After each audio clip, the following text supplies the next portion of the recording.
What is up, guys? Jaden Blair here. Thanks for watching. I really appreciate you guys. So it is Wednesday morning, like 9:25 in the morning, guys. You can see on the video, this video was put out today, April 21st, and I found this Thinking Crypto interview, and I just wanted to bring a little part of it to you guys this morning. So let's listen in and see what Brad Garlinghouse has to say about the SEC lawsuit. All right, let's switch gears and talk about the SEC lawsuit and everything that's going on. I have quite a few questions, but things are moving so fast, so rapidly. And could you give us a state of the union here of like, where are we at? What discussions are you having with the SEC right now, the case, and all of that, if you can? Sure. And look, as you and I talked a bit as we organized this, there's some questions I may, explicitly dodge and just say, and there's others I may just, kind of answer around it. Suffice it to say, I think it's very clear, and what I said at the very beginning of this, when the SEC announced their intent to bring the lawsuit, I think the SEC is wrong on the facts. I think they're wrong on the law. I think how we have seen this play out is demonstrating some of that. This is not I actually agree it has moved, a reasonably good clip, but by the same token, the engine of the justice system isn't necessarily, super fast. And so, we've got a long way to go. Uh, I remain hopeful that, as time progresses, there'll be additional opportunities to engage the SEC in conversations about what could be a constructive outcome here that's, provides the clarity that frankly Ripple and I have sought for a long time and even, pounded the table about. But also give the entrepreneurs and investors and here in the United States the ability to participate in these markets and continue to grow them here at home.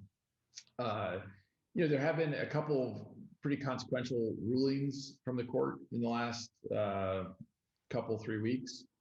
I think to me, the most important one amongst those was the judge's decision to allow discovery around the SEC's decision to determine that, to publicly state anyway, that Ether is not a security and that Bitcoin is not a security. And I think it's even interesting, like why they fought that.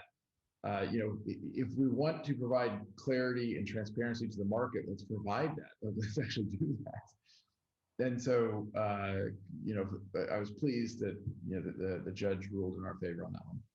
Do you feel there's some sort of conflict of interest here on Jay Clayton's part, given where him and Mr. William Hinman, Let's go, baby. the places they find themselves now at, with in connections to Ethereum and so on and so forth? Yeah. Look, suffice it to say, it's super frustrating. Obviously, this was a decision that was made on literally the day before Jay Clayton left his position. I think it's very clear.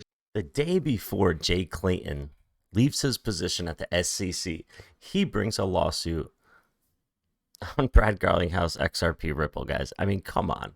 Like, what kind of a jerk off do you have to be to bring a lawsuit against some company or somebody and then just leave office and leave it up to somebody else? What kind of jerk off do you have to be to do something like this? However, it's going great for Ripple. People are going to be laughing at this guy who brought this lawsuit on. And of course, Gary Gensler is a huge fan and even taught crypto at MIT. So come on, guys, we got the green light here. Jay Clayton was not a friend to the crypto industry, and I think this was I think his legacy will show that. And doing this the day before he left, I don't know. I'm not really that much of a conspiracy theorist. Certainly, the optics on some of the decisions that that Jay Clayton has made since then, and certainly Bill Hinman has made since then, it don't look great. The fact that Simpson Thacher is a member of the Ethereum Enterprise Alliance, and he's getting paid by Simpson Thacher while he's there, those things don't look great. But I'd like to believe that now that we are in front of a neutral fact finder or in front of a court, that, you know, we'll get to the right outcome. And I think that the facts will bear that out. And I think, you know, I'm pleased about kind of how it's going so far. Got it. And what are your thoughts on Gary Genser? Obviously, well versed in crypto. He's taught at MIT. Yeah. He's spoken about Ripple, XRP, Bitcoin, and so on and so forth. What are your thoughts about him coming in? And have you already started talks with him? You know, look, I think relative to, as we were just talking about with Jay Clayton as chairman, you know, Gary Gensler comes in as truly, you know, very knowledgeable. I mean, literally, he taught the class. You know, I mean, that's somewhat tongue in cheek, but somewhat seriously. And so, you know, the fact that he was teaching at MIT about cryptocurrencies, and, you know, as you have seen, you gave lectures about things like XRP, I think is incredibly valuable to the whole industry. I think, you know, Guys, the current chair of the SEC that took over Jay Clayton's position, Gary Gensler, taught crypto at MIT, loves cryptocurrency, loves the digital assets, guys. This is who is now the chair of the SEC. I mean, I know we all know this already. It's just that we're focusing this video specifically on what is going on with SEC, with Ripple, with the current chair of the SEC. And guys, jerk off Jay Clayton brought the suit on Ripple right before he left, the day before he left. Now we got Gary Gensler, a lover of crypto, a teacher of cryptocurrency at MIT, now has the seat. Guys, does the green light for Ripple get any brighter? Does it get any brighter? I don't think so, guys. We have the green light, guys. You know, I don't think Jay Clayton deeply understood some of these technologies. You know, one of the when Bill Hinman announced that Ethereum was not going to be viewed as a security, you know, one of the things he hung that on was this idea around decentralization.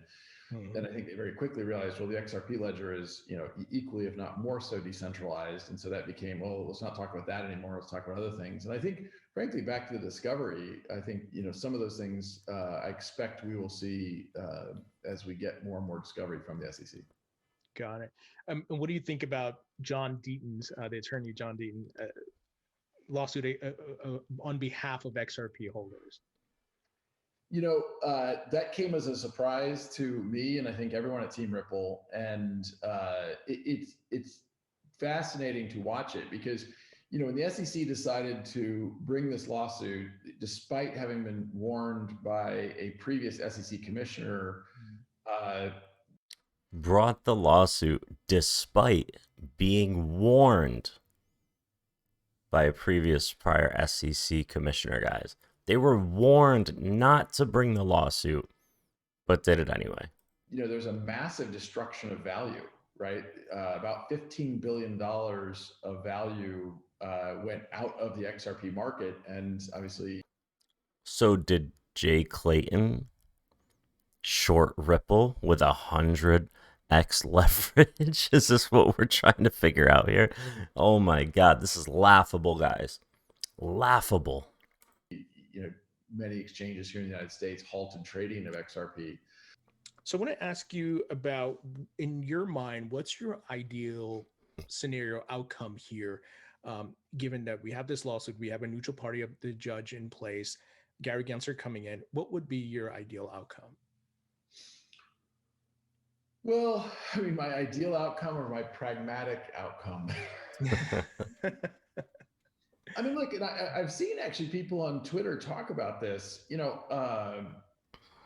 I want closure. I want clarity. Don't we all? People who have followed this before the lawsuit, you know, I've been saying for at least a couple of years that we have lacked clarity in the United States. In contrast, you've got major economies around the world, like the UK, like Japan, like Switzerland, like Singapore. I mean, these are not, you know, really small economies. These are big economies with robust government infrastructure that have provided the clarity, that have allowed entrepreneurs, that have allowed those that would choose to speculate in digital assets to do so with that clarity and certainty. And here in the United States, we haven't had that. And so, you know, someone had said, well, maybe I'm quoting a Twitter tweet roughly, you know, someone had said, well, you know, if they just if they walk away from the case, we won't have the certainty we've been looking for. Maybe we want to keep the case, we want to get to the closure. And I kind of agree with that. If we've been asking for that for 2 or 3 years, we're now, for better or for worse, we're on a path to get it. And it's That's it, guys. You heard it right here. Brad Garlinghouse, this goes on for another 34 minutes, but you just heard him. We are on the path to get it. He stated in this video that he is very happy with what's going on in the SEC lawsuit, guys. Maybe I did not play that exact clip, but during this entire video, he does say that he is happy, very happy with the way the SEC lawsuit is going, guys. And I wanted to bring you this video, guys. I had to bring you some stuff exactly with Brad Garlinghouse and what is going on with the SEC lawsuit, guys. So you heard it, you guys, you heard it. Let's give it a couple more minutes, all right? Because I'm excited. I love this interview. It's today. It just came out today. It's unfortunate it has to come from the courts. For better or for worse, the SEC has not gone through the rulemaking processes that would provide the certainty even for Bitcoin or Ether. And one of the reasons I said when the SEC first filed this lawsuit that this was an attack on crypto is because if you're going to say that about XRP, where is that dark line where this is and that isn't? And I think as more and more people are finding, that it's a slippery slope. Even last week, I think Barry Silbert came out and said it would be, I'm paraphrasing here, but roughly speaking, he said that it would be dangerous for U.S. exchanges to unhalt or relist XRP. And at the same time, he was removing XRP from one of his funds, but adding Chainlink, I think. Well, the clarity doesn't exist for Chainlink. Clarity, it's one of these like, well, wait a minute, did you really think through all of that? And it's one of the reasons why we have tried to, really educate the crypto market at large that this isn't good for the whole crypto industry. Right. And, really, it's, I think, how do we all work together and help create legislation, help create that clarity and that certainty? That's very true, guys. I mean, anyone who wants to get rid of XRP out of their portfolio, I mean, this lawsuit is for all of crypto in the United States of America, guys. I don't know if you guys know what case law is. Look up what case law is. Whatever happens with one case has to happen with the rest of them. So this is for all of crypto, guys. So if you get rid of XRP and you buy, like he says, like this guy buys Chainlink, or you buy some other crypto in the United States, it doesn't matter. Because if cryptocurrency, if Ripple doesn't get regulatory clarity, guys, no crypto is going to have regulatory clarity in the United States of America. So if you got rid of Ripple because of a lawsuit, you might as well get rid of all your crypto. Think it through. This is why I love Ripple. This is why I hang on to Ripple, guys. This case is so important. It is so important, and it is going so good that everything is going to come out just fine. So my ideal outcome, clarity and certainty are first amongst them. How do we get there? Well, as quickly as possible, I want to get there with the SEC so that Ripple can operate effectively, so that lots of other companies that are operating in the XRP ecosystem can operate with that clarity and certainty. But at this point, given they did decide to file the lawsuit, I think we need to either reach a clear settlement that provides that clarity and certainty, or let the judge make that decision. Sure. And do you see another avenue? Let's say the SEC can't get their act together for whatever reason, but Congress has to step in here with a token taxonomy act or change the law, or President Biden, whatever, just something happens on that front. Do you see that as a possibility as well?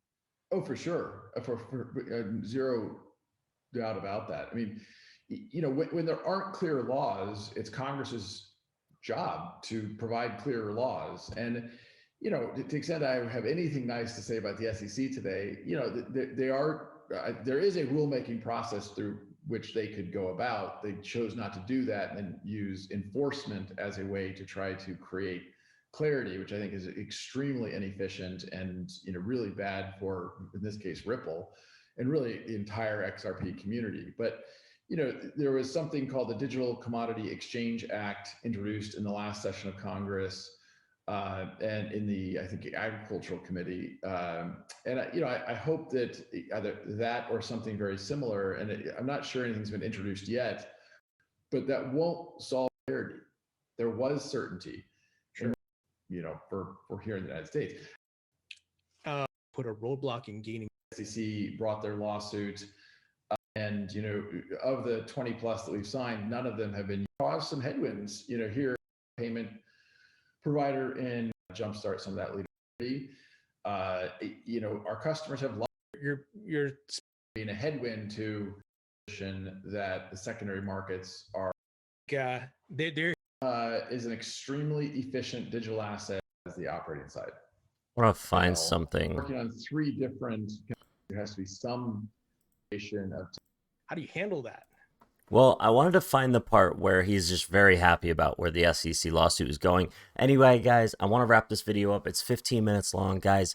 Big shout out to Thinking Crypto for this interview with Brad Garlinghouse. This video came out today, and the link to this video and the link to Thinking Crypto's YouTube channel will be in the description below if you guys want to go check him out or check this video out in its entirety. It is 55 minutes long, and I think you guys are going to want to see this. So I think I let this video go on way too long. It's 16 minutes, guys. I'm Jada Blair. Please like the video, subscribe, enable notifications so you know when I go live to be the first to watch my videos, guys. And please leave a comment. I always love reading your comments. And until next time, we'll put out some more videos later.